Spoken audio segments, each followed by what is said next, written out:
Vamos abrir as nossas Bíblias, meus irmãos, no Evangelho de Mateus,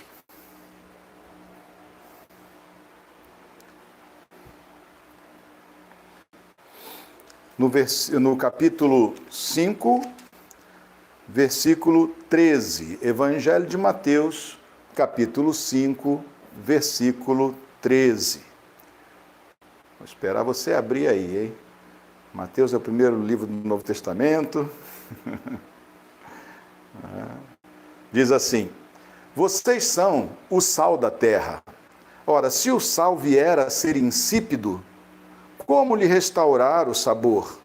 Para nada mais presta, senão para, lançado fora, ser pisado pelos homens. Senhor amado, abençoa a pregação da Tua palavra, Pai. Dá-nos por meio dela, ó Senhor amado, alimento espiritual para as nossas vidas. Alimento, ó Senhor amado, para que nós não desfaleçamos na fé pelo caminho, ó Pai.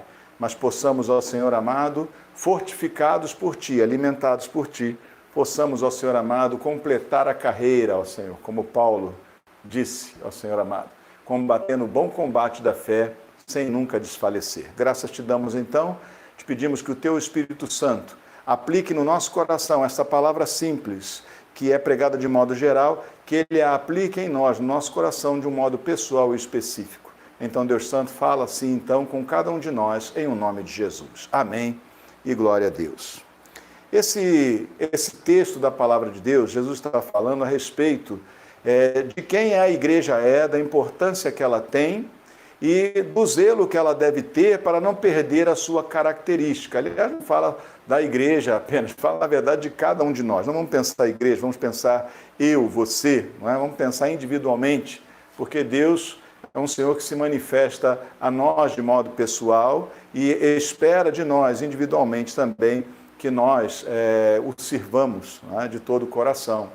E aqui nesse texto, então, ele está enfatizando essa importância, deles não negligenciarem aquilo para o que foram chamados, deles serem, de fato, instrumentos importantes de Deus nessa terra, de cada um de nós sermos, de não deixarmos de lado aquilo para que fomos chamados e fazermos a nossa parte, não só pregando, mas também vivendo o que nós mesmos pregamos, para que assim, então, o mau testemunho não invalide as nossas palavras, não invalide a pregação do Evangelho, né, por causa de escândalos. Mas aqui nós vemos um elemento que nós não conhecemos muito bem nos dias de hoje, como, aliás, nós não o vemos nos dias de hoje como era visto nos tempos passados, no tempo de Jesus. Esse elemento era o sal. Hoje o sal é uma coisa barata, hoje o sal é uma coisa corriqueira, hoje o sal não tem assim um grande valor e não tem outras aplicações, ou não é muito usado para outra coisa senão para temperar alimentos, né? Pelo menos para nós que somos urbanos, né? Porque quem vive lá no Nordeste, né? Ou mesmo mais no interior, onde se abate gado, muitas vezes conhece muito bem o salgar a carne como forma de conservação. Nós vamos falar sobre isso depois. Mas nos tempos de Jesus, o sal era algo tão apreciado e ao mesmo tempo tão difícil de minerar, porque o sal naquele tempo não era feito por evaporação da água do mar, não é? Na verdade o sal era obtido por escavações em minas. Então Jesus está falando para um tempo, e um povo que valorizava muito o sal. O sal não era barato, todo mundo queria sal, não era fácil de encontrar. Em algumas regiões não havia nenhum depósito de sal, então o sal era importado muitas vezes, né?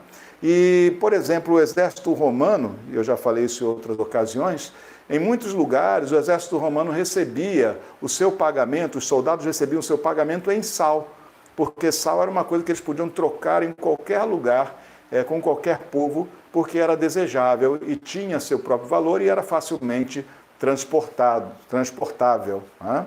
Então, por isso, e daí é que vem a palavra salário, que nós usamos até hoje. O pagamento era feito em sal, ou seja, o soldado recebia uma quantidade de sal para que ele pudesse trocar por outras coisas e pudesse assim, então, desfrutar, né, do seu pagamento, comprar as coisas que precisavam ou trocar por coisas que precisava. Então, o sal tinha muito mais significância do que tem hoje para nós. Para nós é uma pitada. Muita gente até deixa estragar sal, porque sal é barato, mas na época não era não. Então, quando Jesus fala para os seus discípulos, né? Vocês são o sal da terra, ele não está falando de coisa barata. Ele está falando, em primeiro lugar, que nós temos grande valor. Não é? Era assim que o sal era visto. Então, quando Jesus profere essa palavra para aquelas pessoas, elas entenderam que se tratava de algo de grande valor. Vocês são o sal da terra. Vocês têm importância. De fato, meus irmãos, Deus nos tem em grande importância. Ele olha para nós e nos enxerga com grande relevância. Deus tem colocado sobre nós, embora Ele mesmo faça a sua obra, mas Ele tem colocado sobre nós um chamamento, uma responsabilidade de sermos coparticipantes desse Evangelho pela pregação e pela própria vivência, né? Pelo testemunho pessoal, né? Pelo caminhar com Deus, segundo o Evangelho. Então, quando eles ouviram essa palavra, né? Jesus disse para eles, então estava dizendo para eles sobre uma coisa valiosa. Então, você é valioso para o Senhor tem expectativas a seu respeito, né? Ou seja, o Senhor está enquadrando-nos, cada um de nós, no seu plano, né? Nos dando um papelzinho, né? Um papel nesse plano. Ele é quem faz todas as coisas, mas Ele compartilha conosco o realizar, né? Por obra do seu Espírito Santo, pelo seu chamamento e por obra do seu Espírito Santo.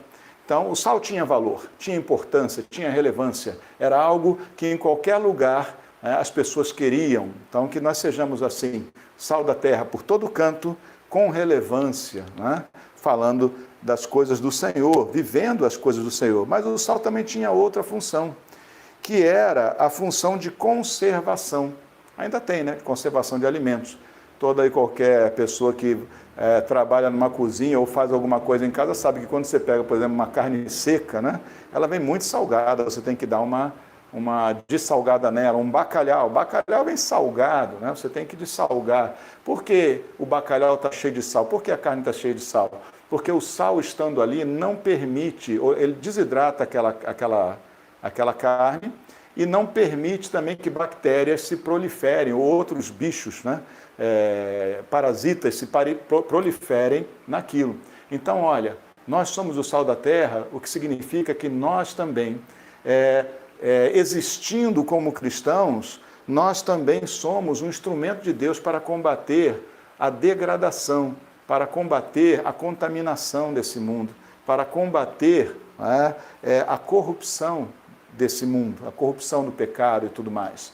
Então, a igreja é esse elemento de purificação pela pregação da palavra. Não purifica o mundo todo, mas vai pregando a palavra e vai despertando a outros para a santificação, para o caminhar segundo a vontade de Deus. Então, note que a igreja está nesse mundo com um propósito. E esse mundo mesmo é conservado pela presença da igreja, porque se a igreja aqui não estivesse mais, o Senhor certamente já teria acabado com essa terra. Mas por causa daqueles que buscam o seu nome, o Senhor conserva esse mundo até a segunda vinda de Cristo. Amém? Outra coisa sobre o sal é que o sal, ele também é curador. Não é o remédio mais comum de se usar, né?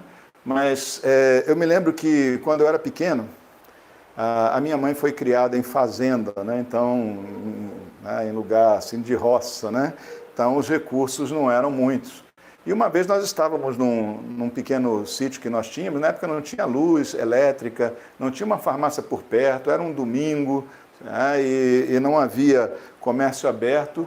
E eu, nas minhas estripulias, pedalando de bicicleta por uma estrada de terra e brincando de fazer a bicicleta derrapar, né? E pular, levei um tombo. E aí eu fiz uma ferida que tomou quase todo o meu joelho, né? Assim, pelo menos metade da pele do meu joelho ficou aquela ferida aberta, né? Não tinha um remédio, nada, nenhum antisséptico, né? Que minha mãe fez, né? E não foi nada bom, não foi nada confortável. Ela encheu uma mão com sal e botou no meu joelho. Bom, você pode perceber que eu devo ter berrado e urrado por causa disso, né? Mas de fato não infeccionou. Não é o remédio mais apropriado ou usual, mas naquele momento ele cumpriu o seu propósito. Lavada a ferida da lama, da terra, foi colocado ali um pouco de sal, né? E ardeu um bocado, mas infeccionar não infeccionou. Então, nós somos o sal da terra, nós também somos um instrumento de cura. Né? A cura, o processo de cura nem sempre é um processo suave, às vezes é um processo doloroso. Né? A palavra, a verdade, às vezes dói, mas ela sempre trará libertação, sempre trará saúde espiritual, sempre trará cura para aqueles que a recebem. E, finalmente, né, o sal, e aí é o uso que todos nós conhecemos mais, ele dá sabor. Né? A igreja, isso, nós vivendo em Cristo, nós, filhos de Deus, nós que caminhamos com o Senhor em obediência, ou quando estamos caminhando com o Senhor em obediência, né, nós somos motivo de alegria, Ele encontra prazer em nós. Você já deve ter provado uma comida sem sal, ela fica sem gosto, logo, logo a gente pede uma pitada, joga o sal em cima e é uma maravilha, né? A carne no churrasco, a gente bota só um pouquinho de sal e ela sobe de sabor, não é isso? É isso que acontece conosco. Esse povo menor do que os que se perdem, esse povo às vezes tão fraco, essas pessoas talvez que não tenham grandes coisas, muitos de nós, né? Você pessoalmente, muitos de nós não somos notáveis, nada disso, mas o Senhor encontra prazer na nossa vida. E isso é assim, dessa maneira é que o Senhor nos enxerga. Agora ele disse, se o sal vier a perder o sabor, então de nada aproveita. Olha, você já viu o sal perder sabor? Mas é que o sal da época era um sal minerado, então ele tinha muitas impurezas. Né? Tinha um pouco de barro, vamos dizer assim, junto e outros minerais, porque ele era escavado da terra. Então, como o sal perdia sabor, às vezes a pessoa deixava o sal umedecer, pegava água, então o sal mesmo dissolvia e ia embora com a água. O que sobrava ali não era sal, era apenas algo parecido, mas que sal não era. Assim é quando nós andamos distante do Senhor e não procuramos andar em obediência a Ele. Não adianta nada eu ter a aparência de ser cristão, de ser um crente, se eu não estiver vivendo como um filho de Deus, conforme a palavra de Deus ensina. Eu vou aparentar ser, mas eu não sirvo para o Senhor, porque simplesmente eu não estou cumprindo o meu propósito. Então, cumpramos o nosso propósito. É importante nós sermos sal que salga, sal verdadeiro, não apenas aparentemente. Amém? Porque o sal falso, o sal que não salga, ele só serve para ser pisado, vai ser humilhado, vai ser envergonhado.